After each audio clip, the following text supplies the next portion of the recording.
The year is 2112. A man has just gotten a prosthetic right arm from the VA. He won a lottery privately funded by the state-subsidized corporation that saw to the manufacturing of the prosthetic in the first place. This charity work is an advertisement, but it has specifically benefited one blue-collar dock worker. The arm is made of carbon fiber, microhydraulics, and a thick netting of fiber optic cables that follow the strings of muscle into the brain and spinal column. He wakes on the surgery table, grateful but aching, goes home, takes the vitamin pills and painkillers, and readjusts his neuromesh to tinker his anxiety levels via electrostimulation. Feverish and exhausted, yet thrilled about his gift, he returns home and displays all the new things he can do with his new prosthetic. Eventually, the excitement wears off, and he falls asleep. In the morning, he wakes up. He's drenched in blood, heart pounding relentlessly, eyes bulging from their sockets. His mechanical arm is caked in pink gore and blackened blood. There is a corpse prone on the ground before him, but he recognizes just the back of the stranger's head. He has torn out the innards of a controversial political figure. We've recently learned that Neuralink's first subject can control a computer without a mouse.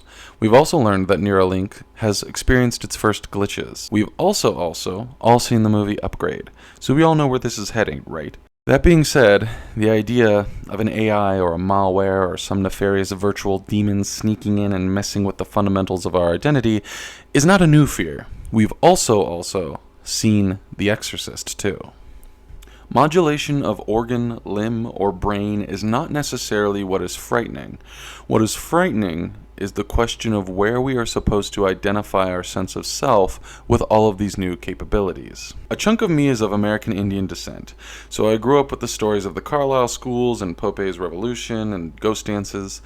All of this history, part of who I am. The colonization, the massacre, is part of who the American Indian is. What has begun to interest me, however, is the evolution case study that happened with the American Indian in the last couple hundred years. Adaptability is defined as one's capacity to change and adjust according to conditions. In other words, as conditions change, so too do we. Adaptability in the context of the American Indian's uproot, malignment, and re-education means that after all these years, the American Indian is no longer the American Indian.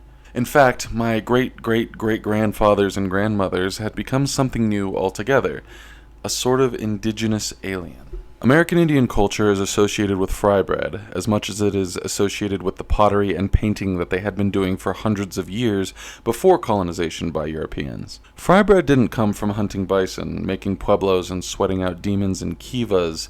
It was a commodity provided by European settlers. Yet, it is now an integral part of the American Indian identity. Now, should we say the American Indian identity has just added another quality to itself? Certainly, that is true. But it is precisely the trueness of the adjustment that makes the American Indian plus no longer the American Indian at all. No one steps in the same river twice, and the arrow of time is brutal and relentless in its malignment of human culture.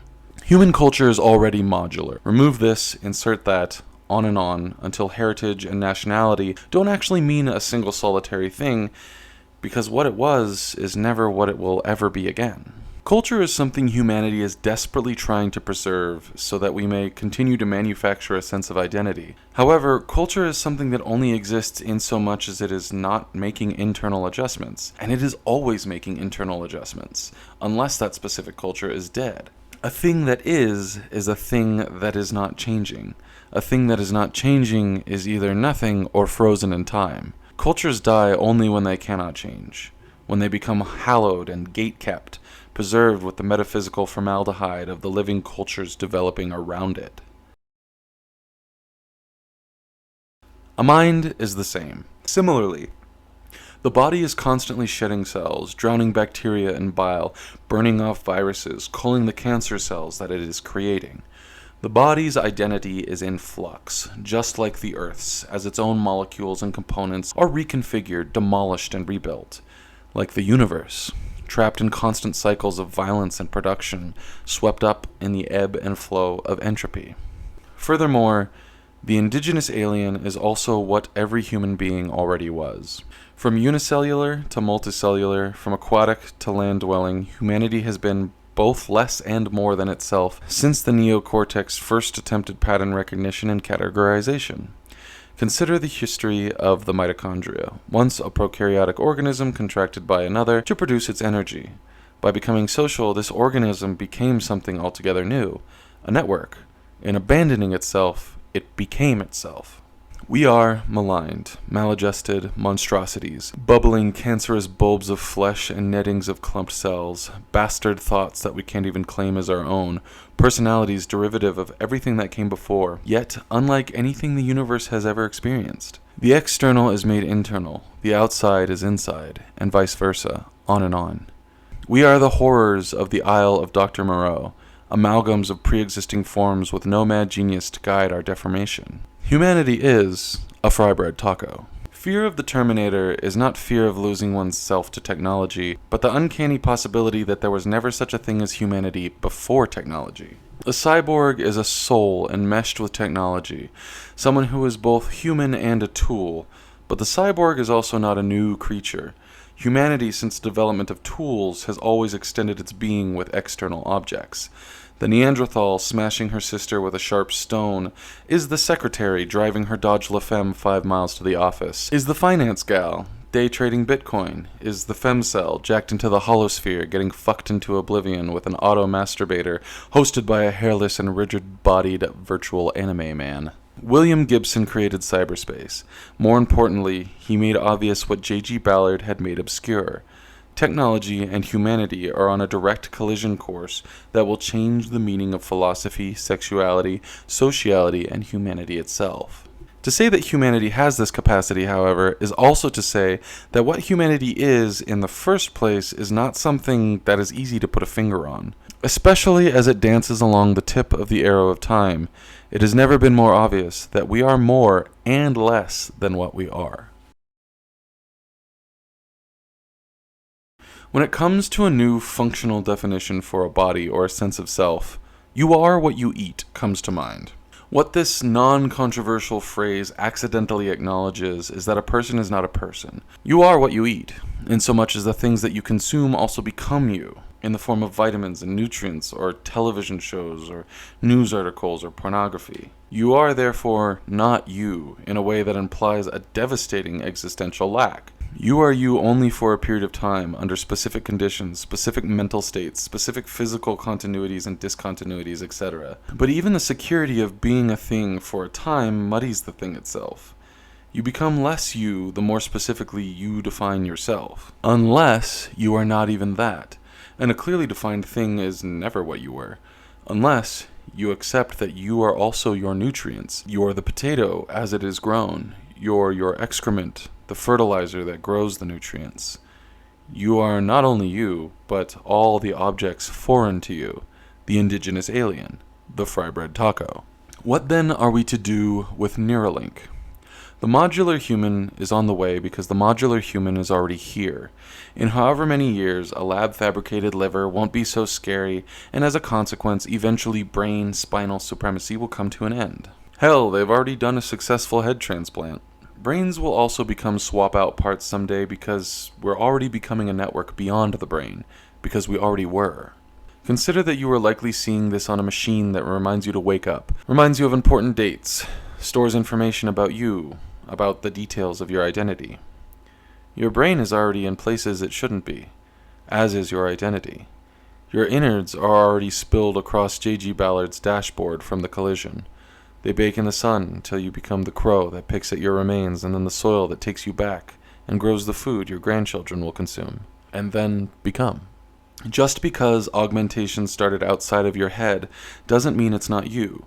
There is an existential crisis at the heart of all technological development, and the crisis boils down to, what if I become something I am not? It is the central horror of being a human to become something that you are not, yet you are already not what you are. You are what you eat in every conceivable way.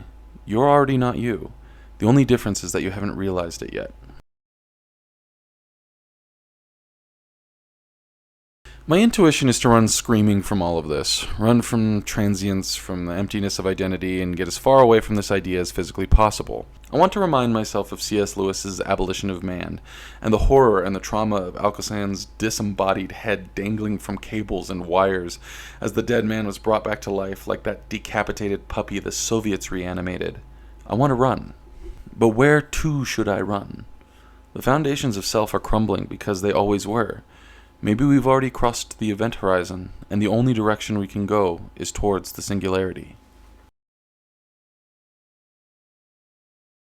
The man runs from the scene of the crime and stumbles upon a back alley technician. He begs her to remove the prosthetic. Something has gone terribly awry. Initially, the technician says he needs to pay out of pocket with paper cash, something no longer in circulation. But then something strange happens. She recognizes him. While he doesn't recognize her, she agrees to remove the prosthetic free of charge. When he awakens, it is like a bad dream. Where there was once an arm, there is now a stub with cut cables like sprigs of hair poking out of the base plate, bolted into the bones where his shoulder once was. Only now he is more than the man who woke up on the operating table the day prior. Now his history is as a union organizer who lost his arm in an intentional workplace accident, arranged by upper management to eliminate him. Out of work, without enough scratch to purchase himself even the cheapest prosthetic, he found himself on the streets, using and selling illegal anti-telemetry software mods to people who didn't want to be tracked by their neuromesh. Eventually caught in a sting, he had been rotting in a cell for the last decade. Memories that had been erased by the prosthetic, memories replaced with a wife and child and white picket fence, and his other memories seeped out from their cages in the form of sudden and inexplicable violence. The man was a guinea pig. The state commissioned the prosthetic manufacturer to insert a malware that would infect the user's neuromesh to see if they could rewire a vagrant to be a functioning member of civilization. But there was a warring faction involved. Another outside interest, needing a patsy in an assassination, snuck in and installed yet another demon. But those false memories felt all too real. All lives are lived, virtually or otherwise, because they define what he sees through his real, organic eyes. And now this man is 2 or 3 people in his own mind. Now he is both yes and no, is and is not. He is both the lie and the truth of his identity. The back alley technician who helped him remove the prosthetic had worked with him against upper management at the docks, inspired him once upon a time. She leans over him and asks, "Which you are you?" He blinks up at her, lips cracked and dry, his head raging like the worst hangover in any of his lives. He doesn't have an answer. He doesn't know what to say.